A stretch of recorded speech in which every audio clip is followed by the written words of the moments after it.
Want to use your iPhone as a remote for YouTube on your Google TV?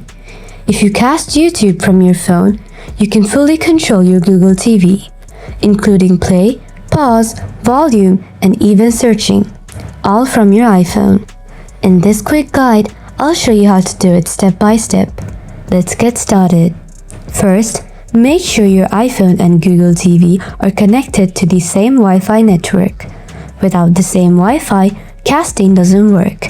Now, open the YouTube app on your iPhone. Start playing any video.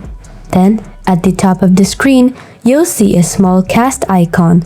It looks like a TV with Wi-Fi waves. Tap on it. A list of available devices will appear. From the list, choose your Google TV. After a second or two, your iPhone will connect to the TV.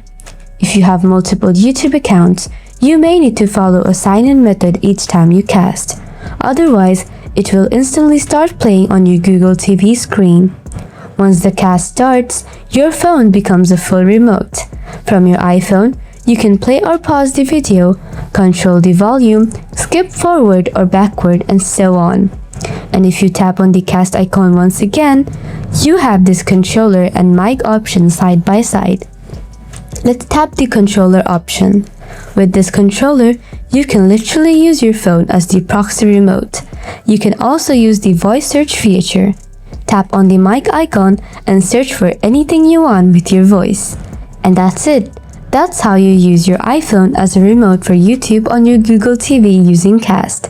If this guide helped you out, hit like and subscribe for more quick tech tutorials. See you in the next one.